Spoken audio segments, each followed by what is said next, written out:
नमस्कार। आज़ादी के बाद लगभग 60 सालों तक कांग्रेस ने हिंदुस्तान की जनता पर राज किया और इन 60 सालों में कांग्रेस ने किसान और मजदूर को अपना गुलाम बनाए रखा।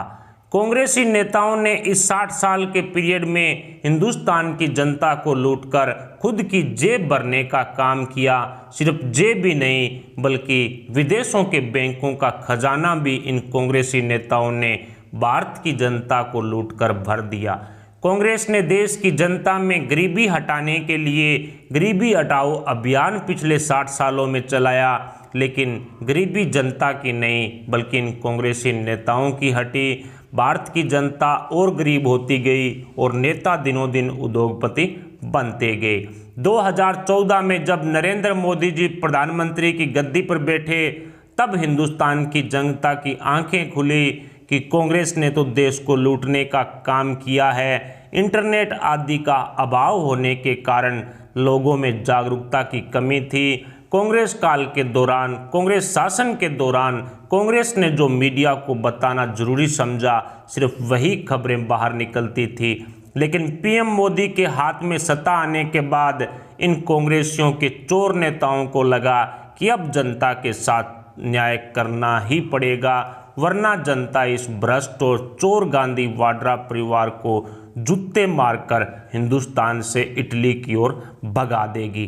पीएम मोदी के आक्रामक रूप को देखकर चोर वाड्रा कांग्रेस की सीटिविटी गुम हो गई और 2019 के लोकसभा चुनाव से ठीक पूर्व इस चोर वाड्रा कांग्रेस ने जनता के साथ न्याय करने और उन्हें 72,000 रुपये सालाना देने का लालच देने की कोशिश की। लेकिन तब तक कांग्रेसी राज का भारत बदलकर नया भारत बन चुका था। मोदी राज में हिंदुस्तान की जनता इस एंटोनिया माइनो उर्फ तथाकथित सोनिया गांधी और विश्वविख्यात पप्पू उर्फ राहुल गांधी के इस झूठे बहकावे में नहीं आई और 2019 में दोबारा देश की जनता ने चोर वाड्रा कांग्रेस को विपक्ष में भी बैठने के लायक नहीं छोड़ा। खैर, अब कांग्रेस ने कांग्रेस शासित प्रदेश छत्तीसगढ़ के किसानों के साथ एक बार फिर से न्याय करने का दावा किया है।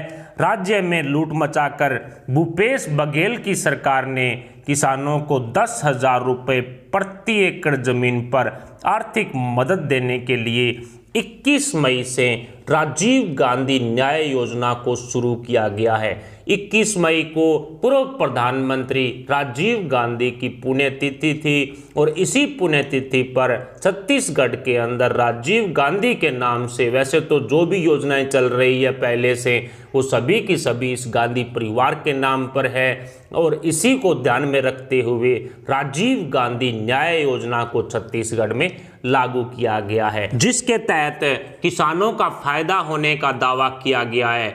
भूपेश बघेल सरकार ने 4 किस्तों में 5700 करोड़ रुपए भेजने का निर्णय लिया है। इसके तहत 18,34,834 किसान लाभान्वित होंगे और 5700 करोड़ रुपए में से पहली किस्त 1500 करोड़ रुपए की इन 18,34,834 किसानों के खाते में 21 मई को भेज दी गई है। 7,500 रुपये प्रति किसान डीबीटी के जरिए जो उनके खाते में है वो भेज दिए गए हैं। डीबीटी यानी कि डायरेक्ट बेनिफिशियल ट्रांसफ़र, जो मोदी जी की देन है। प्रति किसान प्रति एकड़ 10,000 रुपये देने का दावा किया जा रहा है और यदि जिस तरह से पहली इंस्टॉलमेंट 7500 रुपये प्रत्येक किसान के खाते में भेजी गई है, उसी तरह से समान रूप से ये किस्त भेजी जाती है तो 7500 के हिसाब से 4 किस्तों का 30,000 रुपये प्रति किसान को मिलने वाला है। कुल मिलाकर के 5700 करोड़ रुपए टोटल दिए जाएंगे। उसमें से 1500 करोड़ रुपए भूपेश बघेल सरकार ने उन जो 19 लाख के लगभग किसान हैं उनके खाते में भेजने का दावा किया है। 1500 करोड़ रुपए सीमांत किसान जो 9,53,706 थे लघु किसान जो छत्तीसगढ़ के 5,60,284 हैं, बड़े किसान जो 3,20,844 हैं, यानी कि 18,34,834 किसानों के खाते में 1,500 करोड़ रुपए के तहत पहली किस्त भूपेश बघेल सरकार की तरफ से भेजने का दावा कांग्रेस द्वारा किया जा रहा है। 21 मई को पूर्व प्रधानमंत्री राजीव गांधी की पुण्यतिथि पर यह पैसा भेजने का दावा कांग्रेस और भूपेश बघेल सरकार की तरफ से किया गया है।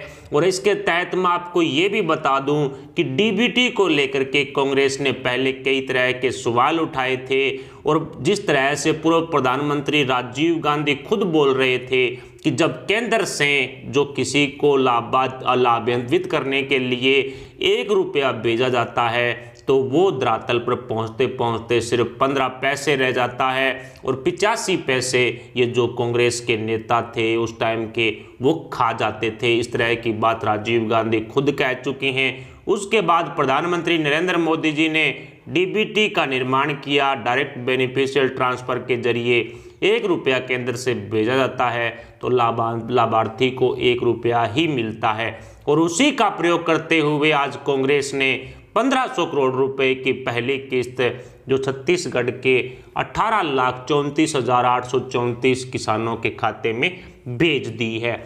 इसके साथ ही राजस्थान, पंजाब, महाराष्ट्र सहित कई राज्यों के अंदर कांग्रेस की सरकार है, और इन कांग्रेस शासित प्रदेशों के अंदर भी किसानों को न्याय का इंतजार हो रहा है। इससे पहले किसान कर्ज माफी का कांग्रेस वादा तो बिल्कुल अफवाह निकला। इसके अलावा 3,000 से 5,000 रुपये बेरोजगारी भत्ता देने वाला वादा भी राहुल गांधी और कांग्रेस का बिल्कुल भी अफवाह निकला। मेरे राज्य के किसानों को भी इसका इंतजार रहेगा। कुल मिलाकर के छत्तीसगढ़ में ये जो दावा किया गया ये सच है या गलत? अगर आप में से कोई छत्तीसगढ़ का है तो आप हमें जरूर बताइए कमेंट बॉक्स में कि भूपेश बघेल की सरकार की तरफ से आपको 7,500 रुपये भेजे गए हैं या नहीं। फिलहाल इस खबर पर आपके क्या विचार, आप अपने विचार में कमेंट बॉक्स में बता सकते हैं। साथ ही वीडियो को लाइक करके हमारे चैनल को सब्सक्राइब जरूर कर लीजिएगा। सब्सक्राइब के पास वाला बेल आइकन भी दबा दीजिएगा। आपके द्वारा इस वीडियो किया गया एक लाइक हमारे लिए बहुत महत्वपूर्ण है, इसलिए दोस्तों कंजूसी मत कीजिएगा, वीडियो को लाइक जरूर कर दीजिएगा। अभी के इतना मिलते के लिए अपडेट के साथ, तब तक के लिए जय हिंद, जय भारत।